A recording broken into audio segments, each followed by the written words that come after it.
Deer Valley Tower, Turkey 44 Tango, we're going to come back in. We're having some engine trouble.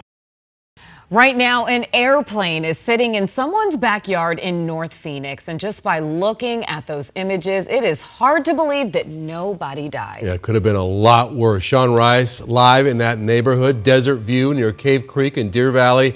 And Sean, this scene, I mean, a few feet one way or the other, it could have had a whole different ending. Yeah, you're absolutely right. And still some 10 hours after this plane crash happened, there are still so many signs orchestrating and showing us just how violent this plane crash was. As you can see here behind me, there is still a wing from this plane that sits right atop a home here along Parkside Lane in North Phoenix. The body of the plane still sits in the backyard of the home just next to that one. This plane crash caused extensive damage, but people who live in and around this area tell me they personally feel it could have been so much worse. So I just heard a loud crash and wanted to come out and see what it was because that's something we never really hear, that type of a loud crash at all.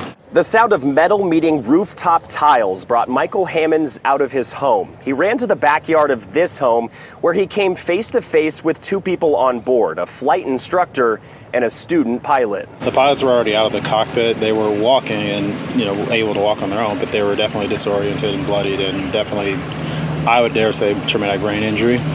But I just, again, made sure they were across the street because there is a definitely prominent presence of jet fuel that could have ignited. The Piper PA-28 four-seat aircraft went down at around 7:20 Wednesday morning. After a takeoff from Deer Valley Airport, we're told it experienced a mechanical failure, forced to crash on top of one home where it severed its wing before coming to a stop in the backyard next door. Phoenix police and fire were on scene within minutes, treating the two people inside the plane.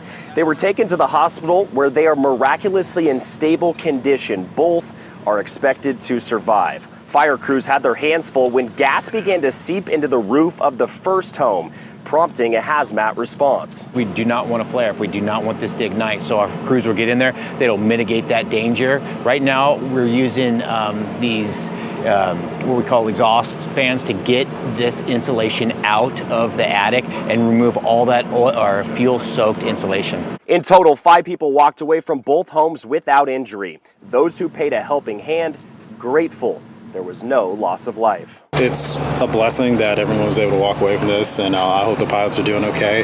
But the fact that they could walk away from that type of a crash is a miracle in itself.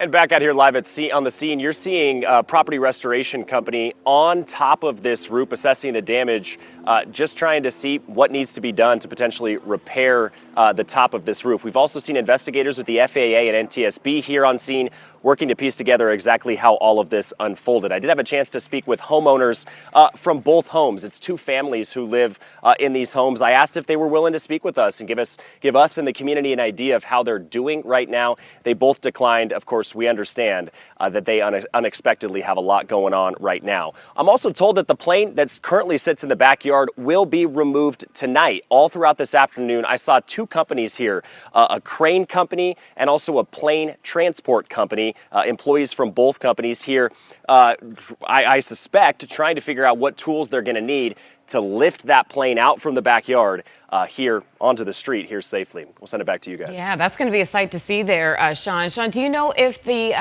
homeowners of the home that had the gasoline that was leaking in, are they going to be able to stay in their home tonight? Yeah. I'm told they're not. That's why Red Cross was here on scene. They helped 5 people in total, 2 families.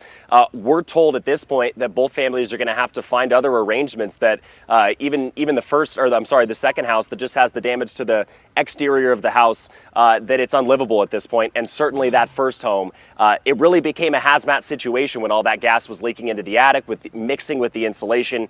It made for a very dangerous situation. And unfortunately, they can't live there tonight. Yeah, it's incredible. It didn't ignite, or that home may have burned to the ground. It's amazing. Yeah. And just the fact that the 3 people inside, are able to tell this story, it's a miracle. It truly is. But thank goodness. All right, Sean, thank you so much.